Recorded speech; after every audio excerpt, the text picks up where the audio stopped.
지난주에 이어서 요한복음 3장 보겠습니다. 요한복음 3장 22절에서 36절.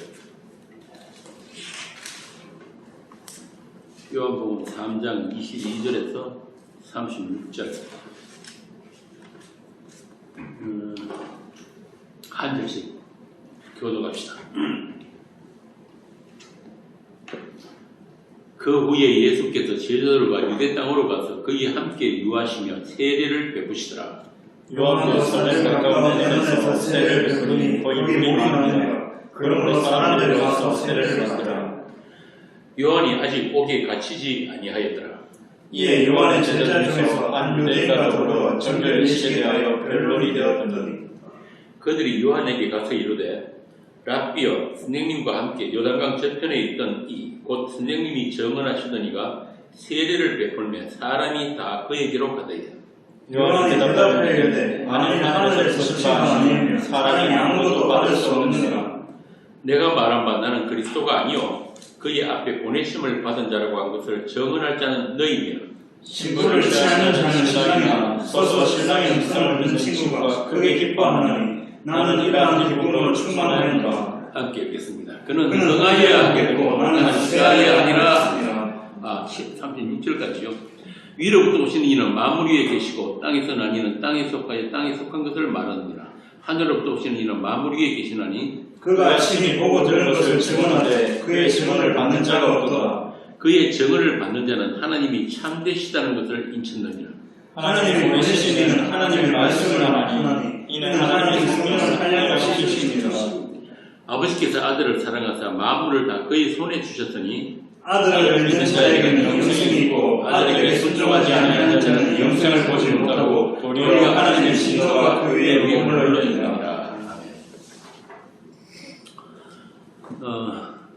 지난주 예수님의 그 강론에 이어서 세례 요한의 이야기가 나옵니다. 이 세례 요한은 그 당시에 상당히 유명한 사람이에요. 요즘 말로 셀럽이라고 하죠. 바리새인 사두개인들이 그에게 세례를 받으러 올 정도로 대단합니다. 하나님이 보내신 사람 엘리야로 인정을 받았다는 이야기예요. 마태복음 3장 7절에 보면은 많은 바리새인과 사두개인이 세례 베푸는 데 오는 것을 보고 이르되 독사의 자식들아 누가 너희를 가르쳐 임박한 진로를 피하라 하느냐. 이 세례 요한의 말이에요. 놀랍지 않습니까? 이런 돌직구를 날려. 당시에 가장 경건하고 가장 하나님을 잘 섬긴다는 바리새인 사두개인들을 보고 이 독사의 자식들아 이렇게 말을 증거로 이 세례 요한은 하나님의 사람입니다. 심지어 헤로드 왕까지도 세례 요한을 불러가지고 설교를 들을 정도로 그의 인기가 상당했단 말이에요. 마가복음 6장에 보면은 이런 말씀이 있어요. 제가 세 번역으로 한번 읽어보겠습니다. 헤롯은 요한을 잡아오게 하여서 옥에 가둔 일이 있었다. 헤롯이 자기와 형제가 아닌 빌립의 아내 헤로디아 때문에 그렇게 했던 것이다. 헤롯이 그 여자를 아내로 맞았으므로 요한이 헤롯에게 형제의 아내를 차지하는 것은 옳지 않다고 말해왔기 때문이다. 그래서 헤로디아는 요한에게 원한을 품고 요한을 죽이려고 하였으나 뜻을 이루지 못했다. 그것은 헤롯이 요한을 의롭고 성스러운 사람으로 알고 그를 두려워하며 보호해 주었고 또 그의 말을 들으면 몹시 괴로워하면서도 오히려 달게 들었기 때문이다. 참 재밌죠?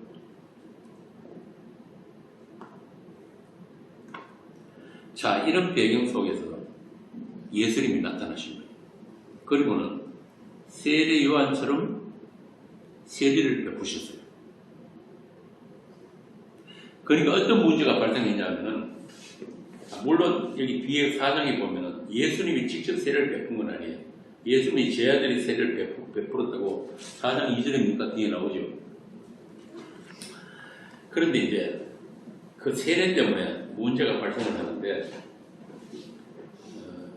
그 유대인들 사이에서 논쟁이 벌어졌어요. 어떤 논쟁이냐면 세례 요한의 세례가 더 나으냐 예수의 세례가 더 나으냐. 요즘식으로 하면 누가 더 연발이 세냐 이런 거죠. 원래 유대교도 보면은 이 세례식이라는 게 있어요. 세례 요한 이전에도 유대교 세례가 있단 말이에요. 그러니까 이방인들이 유대교로 이제 들어오게 되면은 세례를 받고 또 할례를 받고 이렇게 하는 거예요. 그래야지 유대인으로 인정을 받게 돼요. 그래서 25절에 보면은 그 정결 예식에 대하여 변론이 되었다. 요한이나 예수가 세례를 주는 게 유대교의 그 예식에 정결 예식에 맞는가 아닌가, 또 누구에게 가서 세례를 받아야 그 죄 씻음의 효과가 더 있나, 그런 걸 이제 서로 토론을 한 거죠. 그런데 아마도 예수님 쪽에 사람들이 더 많이 몰려간 것 같아요. 왜 그랬을까요? 이제 예수님이 공생애를 시작하시면서 여러 가지 표적들을 많이 보여주셨잖아요. 기적, 이적들. 그걸 본 사람들이 이 예수는 틀림없이 하나님이 보내신 선지자다. 그렇게 생각하는 거죠. 이제 그러다 보니까 세례 요한의 제자들이 못마땅한 거예요. 그래서 자기 스승한테 가가지고 그런 불만을 이야기하는 거예요. 우리 교인들 예수한테 다 뺏겼습니다. 이렇게 투덜대니까 요한 세례 요한이 아주 중요한 이야기를 하는데 그 말씀이 오늘 강론의 핵심입니다. 27절 요한이 대답해 이르되 만일 하늘에서 주신 바 아니면 사람이 아무것도 받을 수가 없느니라. 여기 뒤에 제목이 있죠. 주시지 아니하는. 너희들이 지금 오해를 하고 있는데 하늘의 것은 사람에 따라서 또는 사람의 능력으로 주어지고 안 주어지는 것이 아니라 하나님이 택하신 자만 주실 수가 있다. 다시 말해서 하늘에서 오신 분만 하늘의 일을 알고 하늘의 일을 말씀을 하실 수 있다. 그러니까 우리가 지난 시간에 했던 니고데모에게 하신 예수님의 말씀도 같은 말이잖아요. 3장 12절 13절 한번 봅시다. 12절 13절 뭐라고 그럽니까? 내가 땅의 일을 말하여도 너희가 믿지 아니하거든 하물며 하늘의 일을 말하면 어떻게 믿겠느냐? 하늘에서 내려온 자 곧 인자 외에는 하늘에 올라간 자가 없느니라. 이 이야기. 제가 요한복음 처음 시작할 때 그런 이야기를 했죠. 이 사도 요한은 하늘과 땅이라는 구조를 설정해 놓고 그 구조 속에서 인자로 오신 예수님을 땅의 사람들이 어떻게 배척하고 또 충돌했는가를 의도적으로 보여주고 있다. 기억납니까? 뭐 잊어버려도 괜찮아요. 원래 우리 자꾸 잊어버려야 돼요. 안 잊어버리면은 그걸 또 내 지식으로 내 힘으로 삼아가지고 자기 긍정의 근거로 삼을 수가 있기 때문에 자꾸 잊어버리는 게 은사란 말이에요. 내가 말씀을 지키는 게 아니고 말씀이 우리를 지키고 말씀의 때에 우리를 찾아와서 우리를 새롭게 함으로 해서 그렇게 말씀으로 지어져 가는 것을 새 피조물, 하나님의 새 창조의 완성이라고 한다고 해요.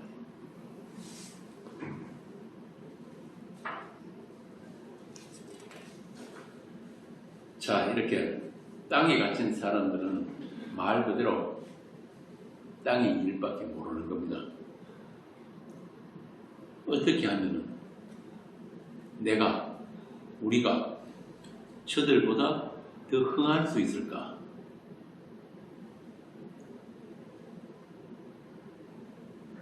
흥한다. 제가 옛날에 경기도 부천에 잠깐 산 적이 있었는데, 그때 살던 아파트 입구에 보면은 좌우로 교회가 쫙 있어요. 한 7, 8개쯤 진열이 되어 있는데, 그거 보면 우리나라 교단들이 거의 다 거기 있습니다. 그러니까 세상 말로 하자면은 아예 상도덕이 없는 거예요. 같은 업종들끼리. 그 왜 백화점 같은 뭐 신상 론칭하면은 광고하듯이 많은 교회들이 서로 전단지 돌리고 고객 유치하려고 동네방네 전도하러 다니고 그러더라고요. 결국 그게 뭐냐면 살아남으려고. 이게 시장 물리.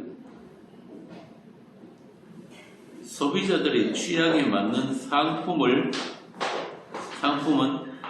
살아남고, 상품력이 없는 것들은 도태해서 몇 년 안 돼가지고 사라져요.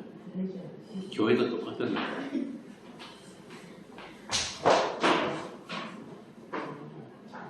이게 땅의 원리고 속성이고, 약육강식, 밀림의 법칙. 그런데 오늘 본문 말씀은 그런 게 아니에요. 땅에 속한 자의 말을 배경으로 해가지고 세례 요한이 그리스도에 관해서 증언하고 있는 거예요. 이게 세례 요한의 마지막 증거예요. 위로부터 오시는 이와 땅에서 난 이가 어떻게 다른가? 그리고 그 하나님이 보내신 이가 하실 일과 그분을 중심으로 주어지는 영생과 심판에 대해서 하나님의 사람 세례 요한의 증거가 오늘 본문의 내용이에요. 1장에서 세례 요한이 예수님에 대해서 세상 죄를 지고 가는 어린 양이다, 이렇게 증언하고 나서 이제 좀 더 선명하고 좀 더 깊이 있게 예수의 그리스도 되심을 선포하면서 세례 요한은 이제 자신의 임무를 다 마치고 역사 속으로 사라지게 됩니다. 그렇게 오늘 본문은 주의 길을 곱게 하려고 광야에서 외치는 자의 소리에 담겨있는 핵심적인 메시지다.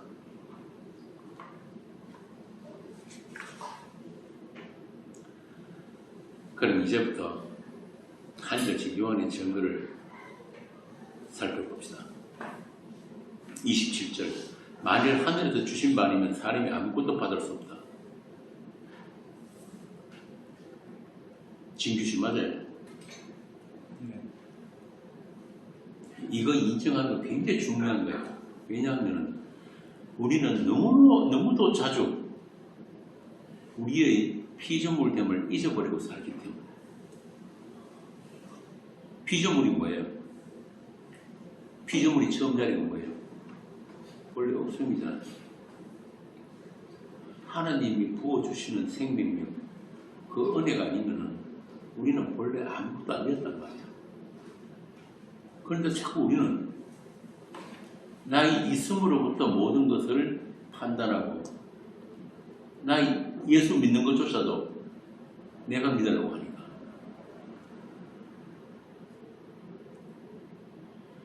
그러다 보니까 인간들이 이루어낸 것들 많죠. 과학, 문명, 문화, 역사적 유산들 얼마나 많아요. 우리 어릴 적부터 배운 거 그거잖아요. 만물의 영적, 인간의 존엄성, 인간의 무한한 가능성. 그렇죠? 그런데 오늘 이 말씀은, 방금 27절 말씀은 그런 인류의 역사 자체를 부정해버리는 말씀이란 말이에요. 하늘에서 주시지 않으면, 바꾸어 말하면 인간 너희들이 스스로 일궈냈다고 하는 것들, 땅의 것들은 아무것도 아니다. nothing이다. 그 말이거든요. 그런데도 땅에 속한 자들, 땅에 갇혀있는 자들은 그런 현실에 대해서 알지 못하고 하늘에서 오신 분께 구하지 않는다. 이게 처음 자리 입장이에요. 그러니까 앞에 땅의 사람 니고데모를 등장시켜가지고 예수님이 하신 말씀에 대한 강화를 이 말씀이 다시 등장을 한 거예요. 예수님이 니고데모에게 뭐라고 하셨어요? 아까 3장 6절에서 7절 읽었죠? 3장 6절 봅시다. 육으로 난 것은 육이요 영으로 난 것은 영이니 내가 네게 거듭나야 하겠다 하는 말을 놀랍게 여기지 말라. 땅에 속한 그는 뭐라고 그랬습니까? 육이란 말이에요. 육이 영이 될 수 있는 방법은 우리에게는 전혀 없다는 거예요. 다시 11절 봅시다. 진실로 진실로 내게 이르노니 우리는 아는 것을 말하고 본 것을 증언하노라. 그러나 너희가 우리의 증언을 받지 아니하는도다. 내가 땅의 일을 말하여도 너희가 믿지 아니하거든. 하물며 하늘의 일을 말하면 어떻게 믿겠느냐. 이게 예수님 하나님이 보시는 시각이에요. 우리 인간을 보시는 시각이 이렇다니까요. 뭘로 본다? 그냥 죽은 흙으로 본다. 말해도 못 알아듣는다.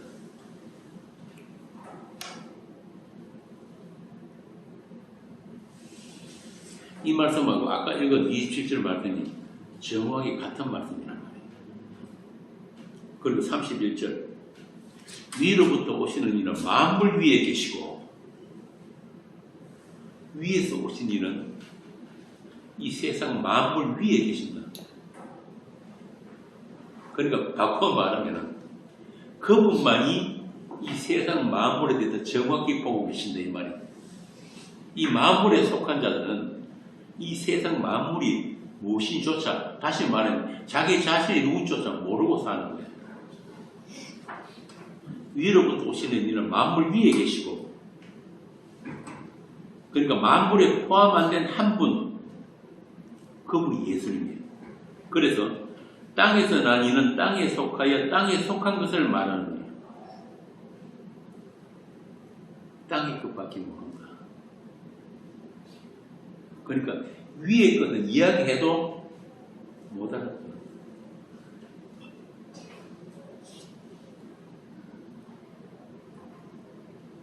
이게 그 소위 말하는 요한 신앙이에요. 요한복음을 공간복음과 분리하자는 거죠. 마태, 마가, 누가를 공간복음이랑 같은 관점에서 썼다고. 요한복음 따로 떼내버린다. 하늘과 땅.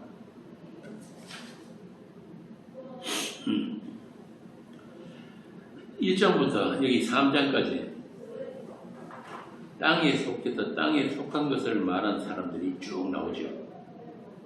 그게 누구입니까? 1장에 보면은 요한에게 찾아와가지고 너는 누구냐? 정체를 밝혀라. 그렇게 이야기했던 예루살렘의 제사장들, 레위인, 그죠? 땅에 속한 자. 또 예수님에게 랍비 어디 계시오니? 그걸 묻던 세례 요한의 제자, 그리고 시몬 베드로, 빌립, 나다나엘 쭉 이렇게 요한이 일부러 1장부터 그 땅의 사람들을 쭉 나열하면서 그들의 사건들을 지금 미리 깔고 시작하는 거예요. 그 다음에 또 누구예요? 혼인잔치에서 포도주 떨어졌다고 했던 예수님의 어머니 마리아, 그것도 땅의 사람이란 말이에요. 그리고 그 잔치에서 물포도주 마신 가나안 혼인잔치에 어떤 사람들. 그 다음에 또 누구 있습니까? 성전에서 장사하다가 예수님에게 쫓기는 사람들. 그리고 밤에 몰래 예수님을 찾아온 니고데모. 그리고 이제 오늘 본문에 나오는 예수님을 질투했던 요한의 제자들. 이들 모두가 땅에 속한 사람들, 즉 만물 안에 있는 자들로 가두어 놓고 요한은 땅에 속하지 않고 만물 위에 계신 한 분 그리스도 예수를 우리에게 증언하고 있습니다. 그러니까 1장부터 3장 사이에 모든 사람들과 그 모든 사건들, 그것들이 배경으로 이렇게 깔려있단 말이에요. 참 용이 주도하지요, 요한이. 그럴 수밖에 없는 게 성령께서 요한을 들어서 우리에게 예수를 증언하기 때문에 그런 거예요. 요한이 뛰어난 게. 1장부터 여기까지 오면서 요한은 위로부터 오신 한 분만 드러내고 그분에게만 조명을 비추기 위해서 여러 사건들을 미리 나열했다. 그리고 이제 만물 위에 계신 그분이 땅에서 벌이실 일이 어떤 것인지를 다시 한번 확인시켜 주는 거예요. 36절입니다. 아들을 믿는 자는 영생이 있고 아들에게 순종하지 아니하는 자는 영생을 보지 못하고 도리어 하나님이 진노가 그 위에 머물러 있느니라. 쉽게 말해서 땅에 속한 자, 만물에 포함된 자들에게는 생명 없다. 그런데 그들은 자신이 생명 없는 자라는 것조차 모르더라 그 말입니다. 위로부터 오시는 이, 그러니까 만물 위에 계신 분이 보시는 현실과 만물 안에 있는 자들의 현실이 그렇게 다르더라. 땅에서 난 자들은 땅의 일밖에 모르니까 위에서 오신 분의 말씀을 알아듣는 자가 없었다. 그게 32절이에요. 그런 가운데 그분의 정언을 받는 자가 생겨나기 시작하는데 그들은 하나님의 소유가 된 자들, 즉 인치신 자들이다. 그들만 하나님이 참되시다는 것을, 하나님이 하나님 되심을 알게 되더라. 바꾸어 말하면 자기는 참되지 않다는 것, 자기의 죄인됨을 인정하더라 이 말이에요. 오늘 우리가 주일학교에서 요한복음 16장을 했는데 거기 보면은 예수님이 그런 말씀을 하세요. 내가 가는 것이 너에게 유익인데 내가 가면은 보혜사 성령을 보내실 것이고 그 보혜사 성령께서 죄에 대해서, 의에 대해서, 심판에 대해서 너희들을 책망하실 것이다. 그런데 죄에 대해서라면 나를 믿지 아니하는 것이고 그렇게 말씀한다. 그러니까 죄가 뭐냐면 이 땅에 오신, 이 땅을 다녀가신 그 하나님을 모르는 게 죄예요.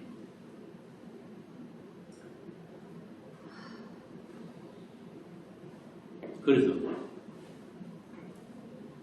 오늘 방금 말씀드린 대로 하나님께서 인치신 자, 찜해 놓으신 자들만 하나님을 알게 되는데 그들만 하나님을 믿게 되더라.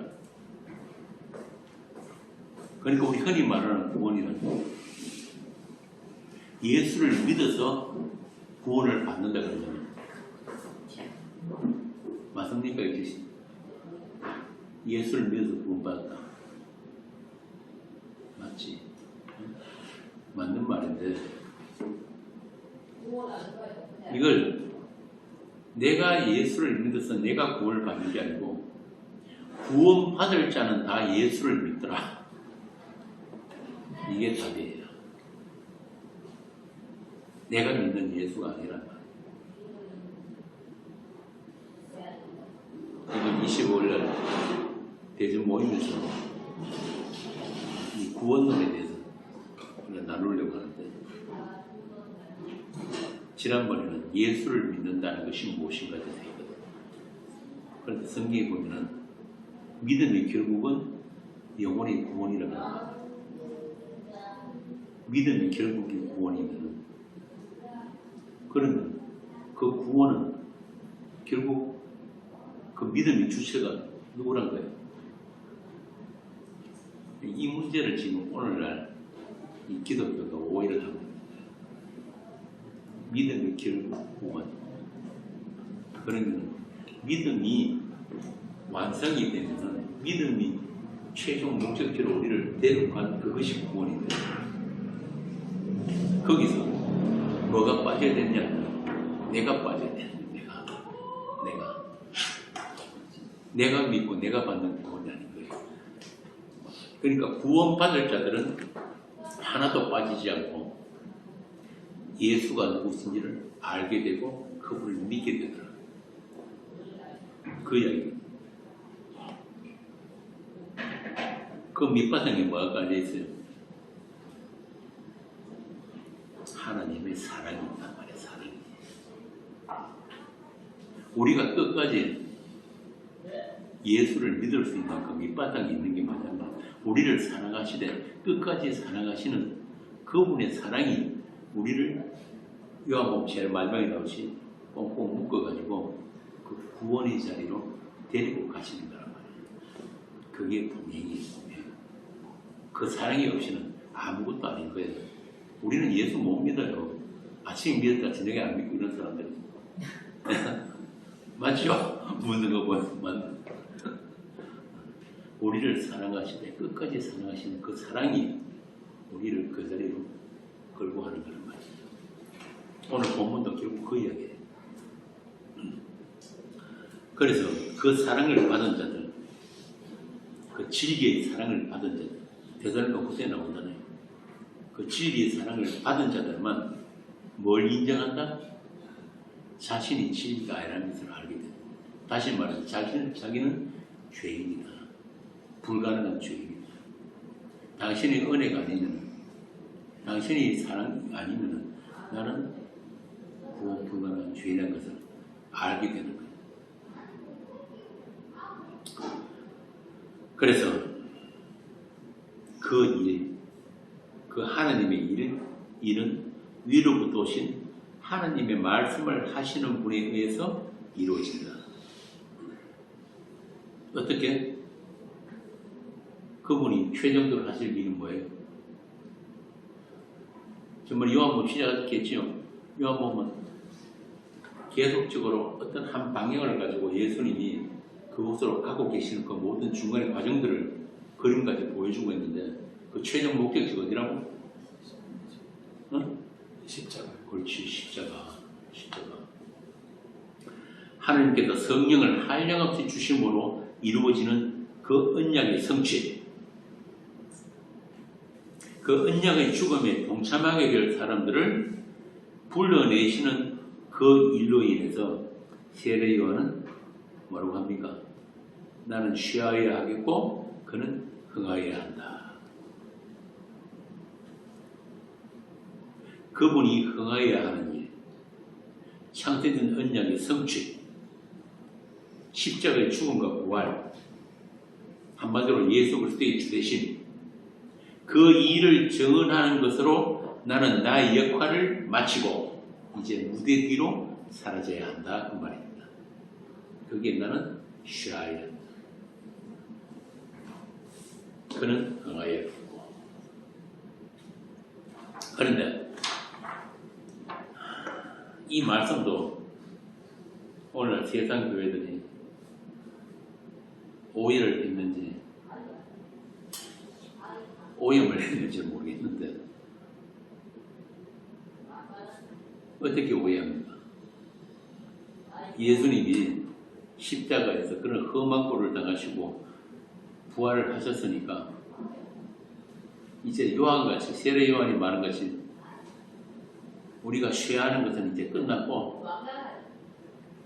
이제 하나님도 흥하고 나도 흥하는 쪽으로 좋게 생각합시다. 맞죠? 그러니까 내가 흥하고 내 교회가 흥하는 것이 하나님의 뜻이고 하나님의 축복이다 그 말입니다. 이게 뭐냐면은 세례 요한도 예수님도 오해했던 그 유대교 대한유대교회 십자가만 빼고 다 아는 대한유대교. 그래서 오늘날 이 기독교에 뭐가 없냐면은 이 세례 요한의 말은 세례 요한이 그 자리 어떤 자리? 나는 쉬어야 하겠고 그게 없는 거예요. 예수님의 주되심과 그 십자가에 다 이루시고 그 은혜의 영광에 참여된 그 기쁨이 없단 말이에요. 쉽게 말하면 나는 내 것만 챙기면 된다. 본문에서는 그걸 뭐라고 하냐면 신부를 취한 신랑의 음성을 듣는 이의 기쁨, 그 기쁨으로 충만했다. 세례요한은 그랬거든요. 이들을 가지고 뭐라고 하냐면 아들을 믿는 자라고 하는 거예요. 세상 만물 안으로 들어오셔서 아버지가 주신 자기 사람들과 하나됨의 관계, 그 혼인관계라는 거죠. 어린 양의 혼인잔치. 그 자기 신부들과의 하나됨의 관계를 완성하신 신랑 예수. 자기 피로 자기 교회를 사신 그 하나님의 일에 휘말려 들어가는 자들을 하늘에서 주신 것을 받은 자다. 이건 우리가 원해서도 아니고 우리가 요청해서도 아니에요. 그리고 우리가 받을 자격이나 우리가 받을 그릇이 있어서 받은 것도 아니란 말이에요. 주시지 아니하면은 아무것도 받을 것이 없다. 다시 말씀드립니다. 땅에 속한 자, 아담에게서 난 모든 인간은 하늘의 일에 대해서, 하늘 일에 대해서 알 수가 없어요. 막혀있단 말이에요. 하늘에서 오신 분이 직접 말씀을 해도 아무도 알아듣는 이가 없더란 이야기예요. 이걸 가지고 이사야가 그랬죠. 보기는 보아도 알지 못하고 듣기는 들어도 깨닫지 못하게 해라. 예수님도 직접 그런 말을 받았어요. 요한복음 9장에 보면은 예수께서 가라사대 내가 심판하러 왔으니 보지 못하는 자는 보게 하고 보는 자들은 소경되게 하려 하더라 하시니 바리새인 중에 예수와 함께 있던 자들이 이 말씀을 듣고 가로되 우리도 소경인가? 예수께서 가라사대 너희가 소경되었더라면 죄가 없더니와 본다고 하니 너희 죄가 그저 있느니라. 마태복음도 같은 말씀입니다. 마태복음 13장 봅시다. 마태복음 13장 14절 16절 여기 있습니다. 이사야의 예언이 그들에게 이루어졌으니 이렇으니 너희가 듣기는 들어도 깨닫지 못할 것이요 보기는 보아도 알지 못하리라. 이 백성들이 마음이 완화하여져서 그 귀는 듣기에 둔하고 눈은 감았으니 이는 눈으로 보고 귀로 듣고 마음으로 깨달아 돌이켜 내게 고침을 받을까 두려워함이라 하였느니라. 그러나 너희 눈은 봄으로 너희 귀는 들음으로 복이 있도다. 이렇게 계속해서 주께서 하시는 일은 이 땅에서 하신 일이 뭐냐면 계속 갈라내시는 거예요. 앞에 보면은 요한복음 앞에 보면은 내가 심판하는 것이 아니요 하나님 이 세상을 구원하라 하신다 해놓고 지금도 방금 읽은 뭐라고 합니까? 요한복음에서 예수께서 가르쳐 내가 심판하러 왔다 그러잖아요. 어떤 말이 맞는 거예요? 그러니까 이 요한복음에 나오는 세상 두 종류가 있단 말이에요. 하늘과 대치되는 개념으로서 만들어서 세상이 있고 또 하나님께서 구원의 대상이 된 그 사람들, 사랑을 입은 그 사람들로서 세상이 따로 있단 말이에요.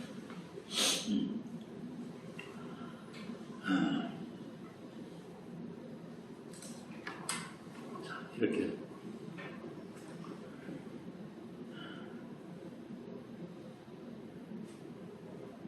한밤중에 예수님을 찾아온 그건 니고데모 이스라엘의 선생이라고 하는 그 니고데모마저도 말씀을, 하늘에서 오신 분의 말씀을 알아들을 귀가 없었다.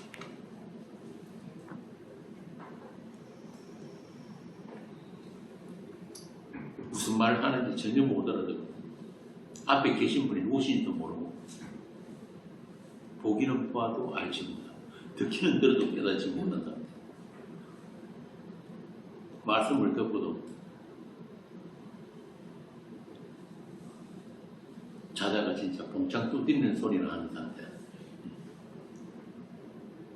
내가 다시 어머니 뱃속에 들어가 다시 나오면 됩니까?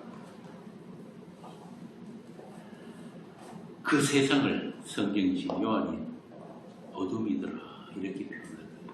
어둠이더라. 생명이 왔으되 그 생명으로 나오는 자가 없었다.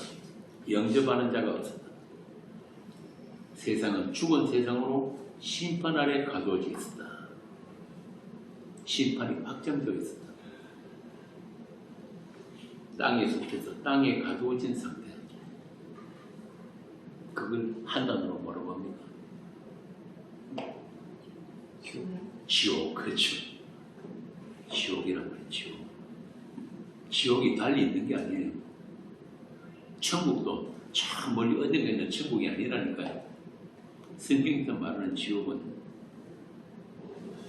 위에서 오신 분이 보시는 세상, 그 상태, 그 위에서 오신 분을 알아보지 못하는 그 세상, 그분의 말씀을 못 알아듣는 그 세상, 지옥에, 그걸 땅에 갇혀있다, 땅에 속했다.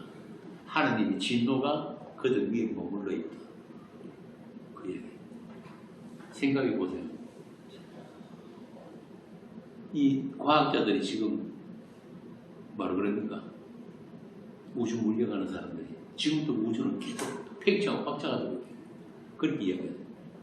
그러니까 마치 영원할 것 같은 그 지구가, 이 우주가 하나님 보시기에는 가두어져 있단 말이에요. 물질과 시간이 세계. 그런데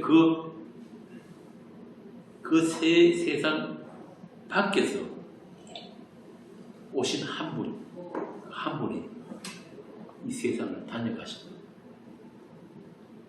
그런데 그분이 이 세상을 다녀가시면서 뭘 하고 가셨어요? 이제 뭘만 남기고 갔어요? 피만 남기고, 피만. 이 말은 무슨 말이냐면 하나님이 보시는 이 현실, 하나님의 현실은 뭐냐면 예수님이 십자가가 영원한 현실이에요. 우리 현실은 뭐예요? 잘 먹고 잘 사는 거예요. 건강하게 잘 사는 거예요. 생존하는 거죠. 생존. 근데 생명은 어디 있다 그랬어요? 피에 있다 그랬잖아요. 그러니까 하나님의 현실은 우리가 살아가는 현실과 완전히 다른 거예요. 하나님에게는 예수님이 하신 그 일, 그 십자가만 현실이란 말이에요.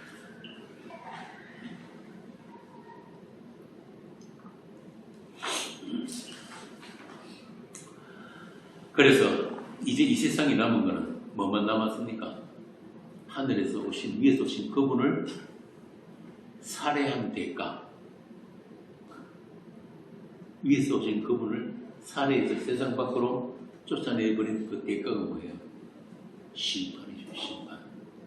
심판만 남았다. 여기 3장 17절에 보니까 하나님이 그 아들을 보내신 것은 세상을 심판하려 하심이 아니요 그런 말미암아 세상의 구원을 받게 하려 하심이라 하겠죠. 그런데도 그분이 이 세상에 오셨는데 이 세상이 합심해서 그분을 살해해버린 거예요. 그런데 그 세상에게 살해되게 당하신 그분이 흘리신 그 피로 인해 가지고 그 피로 말미암아서 살아나는 사람들이 생겨난 거예요. 그래서 그분이 오시기 전에는 이 세상에 차별이 없었어요. 똑같은 세상이었는데 그분이 오셔서 하나님과 약속이 이루어진 그 십자가로 말미암아서 이 세상 속에서 갈라짐이 생긴 거예요. 아까 이야기했죠. 예수님이 하신 일이 뭐라고? 갈라내시다.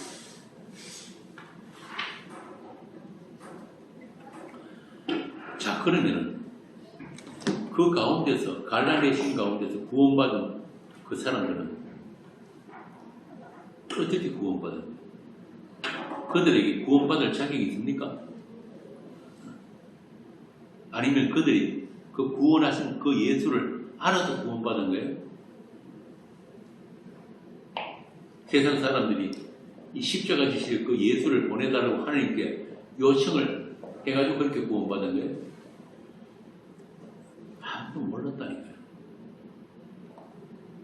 심지어 하나님의 사람들이라는 그 하나님의 백성이라는 이스라엘조차도 그런 메시아는 기대하지 않았어요. 사람들에게 맞아 죽는 그런 힘없는 그런 메시아, 십자가 지는 메시아는 아예 기대 안 했다는 거예요. 그들이 기대하는 다윗 왕국 같은 세상 만국 위에 우뚝 솟아있는 모든 나라 위에 다스릴 수 있는 그런 메시아. 그런데 그런 메시아인 줄 알고 쫓아다니다가 그냥 십자가 지러 간다 그러니까 다 떠나버렸잖아요. 심지어 제자들까지.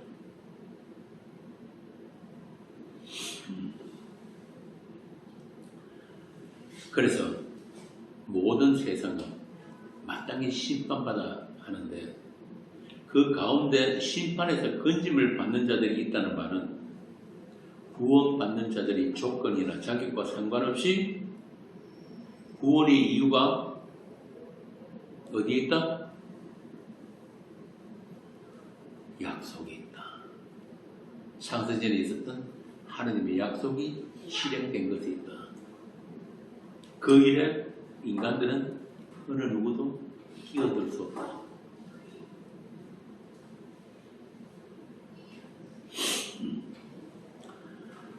영원전에 있었던 하나님의 약속, 예수 그리스도의 주되심이라는 그 약속, 그 약속의 성취에 우리가 죄인으로 참여된 것, 그것을 구원이라고 합니다.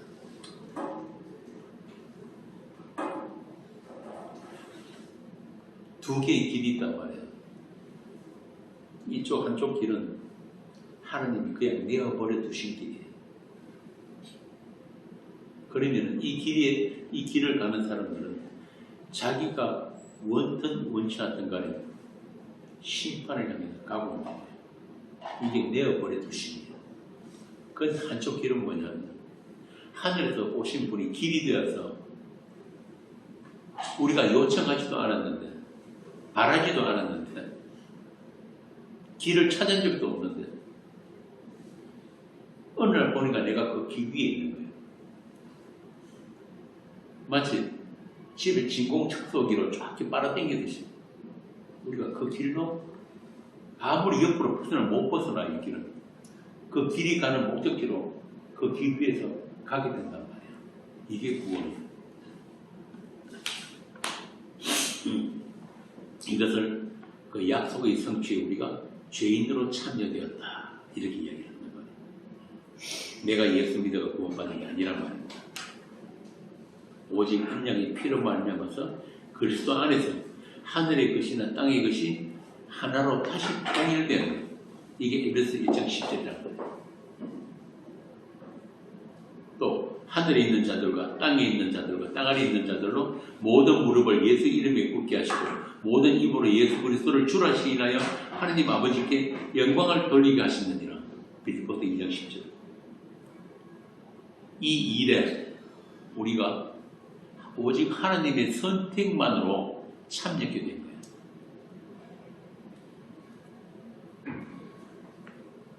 이 하나님의 일이 이루어진 곳이 어디예요? 예수님의 십자가죠. 그 언약의 죽음과 부활.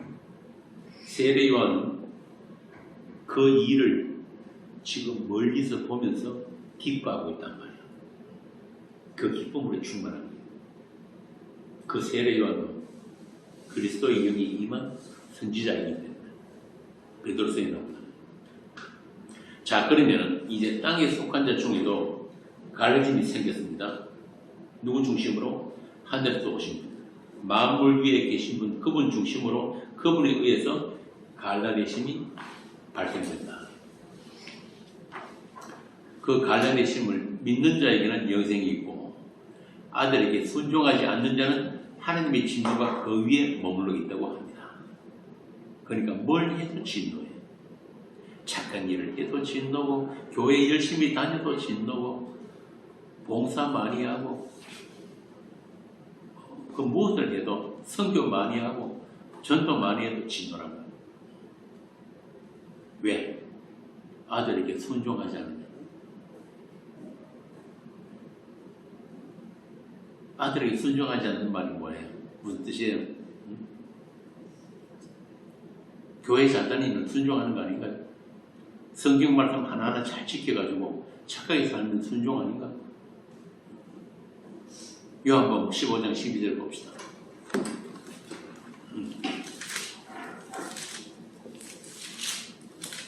내 계명은 지켜야 될 말씀 명령은 곧 내가 너희를 사랑한 것 같이 너희도 서로 사랑하라는 이것이니라. 예수님께 순종하는 게 뭐라 그럽니까? 내가 너희를 사랑한 것 같이 너희도 서로 사랑하는 것. 이게 순종이에요. 그냥 서로 사랑하라가 아니에요. 옛날에 대구 내려왔던 그 전문 사기꾼들도 자기들 카페에 뭐라고 적어놨는지 아세요? 서로 사랑하라.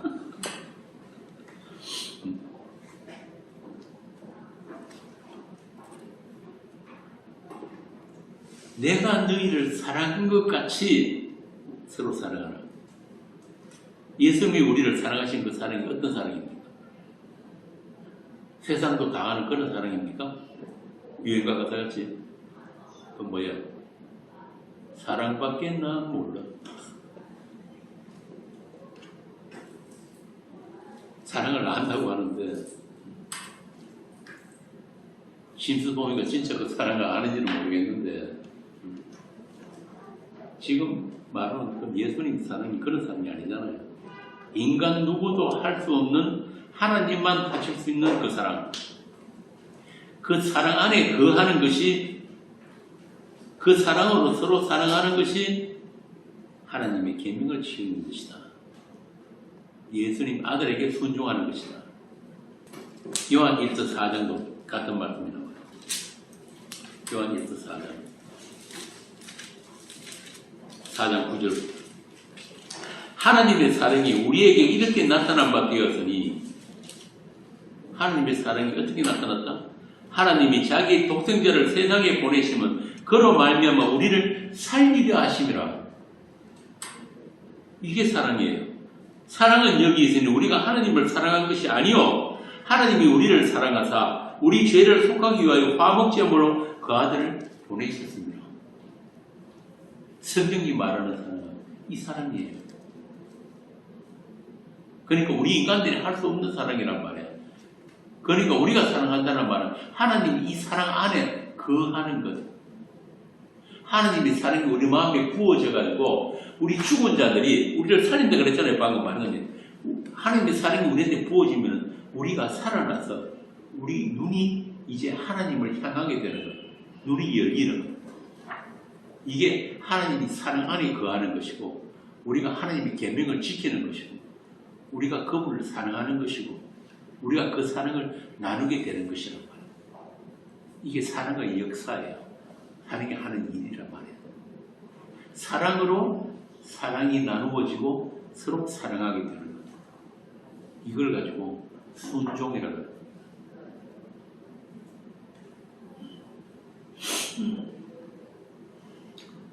그렇게 그 사랑이 부어진 자들만 사랑을 알고 사랑을 하게 된다. 그래서 하나님의 사랑이 온전히 나타난 예수님의 십자가, 그 은혜의 영광에 참여된 자들만 사랑을 알고 사랑을 나눌 수가 있다. 그 사랑을 전하고 그 사랑을 나누는 것 외에, 그 사랑으로 섬기는 것 외에 다른 순종은 없다. 교회에서 하도 서로 사랑하라고 하니까 하기도 싫으면서 자매님 사랑합니다, 형제님 사랑합니다.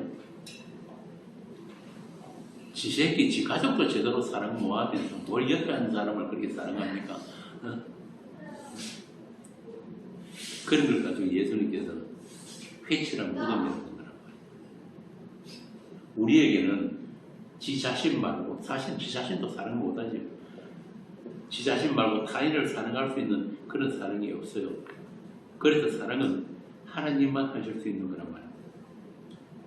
그 일방적인 사랑, 유일하고도 참 낮은 그 사랑 안에 있는 자들만 자기 사랑에서 벗어나서 하나님 사랑, 이웃 사랑을 나누게 되는 것입니다. 우리에게 나타나신 영원한 사랑, 그 십자가를 나누게 된단 말이에요. 그래서 하나님께서 부져주신 사람들이 있으면 그 이야기밖에 할 게 없어요. 십자가를 아십니까? 바울이 그랬잖아요. 나는 그리스도 예수와 그 못 박힌 십자가를 알지 않기로 했다.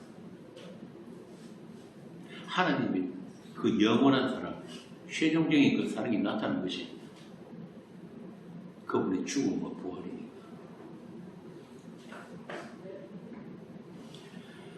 죄로 오염된 죽은 흙들 위에 부으신 그 언약의 피, 그 피로 완성된 새 피조물, 그들을 성경이 창세전에 지으신 거룩하고 흠이 없는 아들이라고 하는 거예요. 사랑의 확정입니다. 그렇게 세상 속으로 들어오신 인자에 의해서 용서의 관계, 은혜의 관계, 사랑의 관계를 맺게 된 것을 예수 믿어 영생을 얻었다라고 하는 것입니다. 그들을 예수, 하나님의 아들에게 순종한 거룩한 무리, 성도라고 하고, 예수님은 그들이 주가 되십니다. 이제 그들에게는 세상 속에서도 하나님의 말씀이 들리고, 똑같은 성경이지만 이 성경을 진리로 알아듣는 이들이 있는가 하면 이 성경마저 자기를 증거하고 자기 가치를 높이는 일을 사용하는 그런 자들이 있단 말이에요. 그걸 종교인들이라고 하잖아요. 그렇게 세상 속에서 하나님의 말씀이 들리고 하늘의 것들을 사모하는 소망을 가진 자들이 생겨나기 시작했다. 다른 말로 하면 예수님이 이 땅에 오셔서 세례받을 때 뭐가 열렸죠? 하늘이 열린 거예요. 그와 마찬가지로 여러분들 성도들에게는 하늘이 열려 있단 말이에요. 하늘과의 수직적인 관계가 지금 맺혀져 있는 거예요. 세상에 살면서도 세상에 속하지 않았기 때문에 세상과 갈라지는 별세의 세월을 살게 되고, 세상에 대해 못 박힌 우리 주 예수의 흔적을 가진 교회, 그리스도의 남은 고난에 참여되고 그리스도의 정인으로 큰 성 길가에 세워진 자들이 바로 여러분이에요. 세례요한처럼 그분이 흥하심을 보면서 나의 쇠함을 기뻐할 수 있는 자들이에요. 이런 현실을 살아내는 사람들을 하늘에서 주시지 않으면 사람이 아무것도 받을 수 없음을 알아버린 자들이다. 성령 안에 있는 교회다. 은혜를 주신 것들을 알게 하시는 성령, 그 십자가의 영을 받은 그 교회는 그래서 예수의 능력을 지고 날마다 문 밖으로 나가는 자들이지 세상에 속해서 세상의 말을 하는 자들이 아닌 것입니다. 그러니까 여러분에게는 세상과 다른 말이 있어야 돼요. 바꾸어 말하면 세상이 알아듣지 못하는 말을 가진 사람들이 선거란 말입니다. 그래서 세상이 여러분들의 말을 알아듣지 못한다고 해가지고 너무 답답해할 필요가 없어요. 이상하게 생각할 필요도 없는 거예요. 주께서 갈라놓으시기 못 알아들어야 정상이에요. 여러분들 주위에 찾아오는 많은 종교인들 있잖아요. 그들하고 대화하면서 그들도 여러분의 말을 못 알아들어야 돼요. 여러분도 그들의 말하고 말이 섞이지 않아야 된단 말이에요.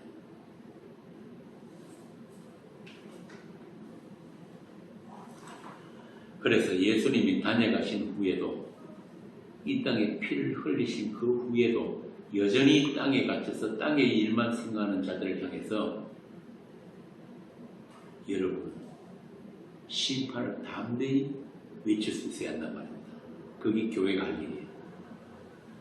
길에서 뭐 밥 퍼주고 십자가 들고 저들과 광장에 나가 정권 교체를 외치고 이런 일을 하는 게 교회가 아니라 심판을 외쳐야 돼요. 마땅히 해야 할 말을 담대히 할 수 있어야 된단 말이에요. 불이 이미 붙었는데, 불이 났는데 뭘 밥 퍼주고 뭘 정권 교체하고 보려면 뭐라고 해야 돼요? 이 뜻이 불이야. 그거 이야기해야 된다고 교회는.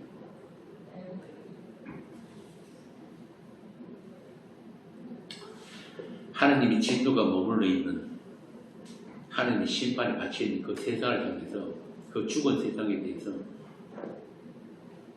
부러워하거나 쫄지 마세요.